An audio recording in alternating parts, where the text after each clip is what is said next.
రాష్ట్రంలోని రైతాంగం నేడు అతిపెద్ద పండగ జరుపుకుంటుంది. ఇంతకాలం రుణభారంతో బతుకు భారమై తెలంగాణ రైతన్నలు నేడు తల ఎత్తుకొని దర్జాగా తిరిగే రోజులు వచ్చాయి. ఎన్నికల సందర్భంగా వరంగల్లో ప్రకటించిన రైతు డిక్లరేషన్కు అనుగుణంగా దేశంలో ఎక్కడా జరగని విధంగా రైతన్నలకు 2 లక్షల రూపాయల వరకు ఏకకాలంలో రైతు రుణమాఫీ చేసి రైతు కుటుంబాలను ఆదుకోవాలన్న ఆలోచన ఆ కార్యక్రమాన్ని మొదలుపెట్టి దిగ్విజయంగా ముందుకు తీసుకెళ్తున్నది ప్రజా ప్రభుత్వం. ఇది అసాధ్యమని చాలామంది వక్ర భాషలు చెప్పారు. కానీ మా ప్రభుత్వం మాట ఇచ్చిన ప్రకారం రైతన్నలకు 2 లక్షల రూపాయల వరకు ఏకకాలంలో రుణమాఫీ కార్యక్రమాన్ని అమలు చేసి చూపిస్తున్నాం. దీనిపై ప్రతిపక్షాలు రంధ్రాన్వేషణ చేస్తున్నాయి.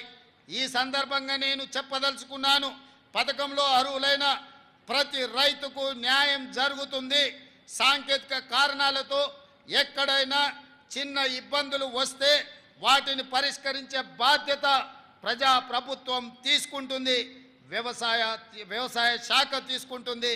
కలెక్టర్ కార్యాలయాల్లో ప్రత్యేకంగా కౌంటర్ ఏర్పాటు చేసి ఈ సమస్యల మీద వచ్చే రైతులను వాళ్ళ సమస్యలను తెలుసుకొని పరిష్కరించే బాధ్యత తెలంగాణ రాష్ట్రంలో ఉన్న అన్ని జిల్లా కలెక్టర్లకు ఆదేశాలు ఇవ్వడం జరిగింది.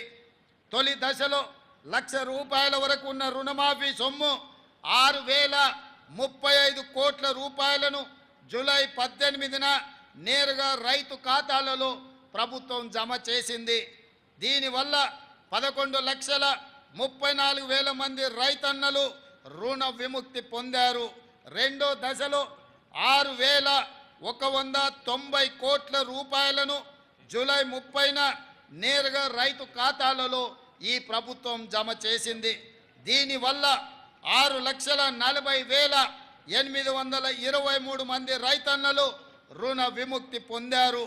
కాగా 2 లక్షల రూపాయల వరకు గల రుణాలను ఈరోజు మాఫీ చేసుకోవడం ద్వారా ఒక అద్భుత ఘట్టాన్ని మనం ఆవిష్కరించుకోబోతున్నాం.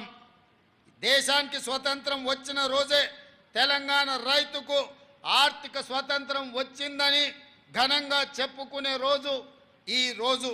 ఈ కార్యక్రమంతో మా జన్మ ధన్యమైందని మేము భావిస్తున్నాం. ఎందుకంటే దేశానికి పట్టెడు అన్నం పెట్టే అన్నదాత సుఖ సంతోషాలతో ఉంటే దేశం సుభిక్షంగా ఉంటుందని మేము ప్రగాఢంగా విశ్వసిస్తున్నాం. అందుకే 31,000 కోట్ల రూపాయలు వెచ్చించి రైతులను రుణ విముక్తుల్ని చెయ్యాలని ప్రజా ప్రభుత్వం నిర్ణయం తీసుకోవడం జరిగింది. రైతు బాగుంటేనే రాష్ట్రం బాగుంటుందని విశ్వసించే ప్రభుత్వం మాది.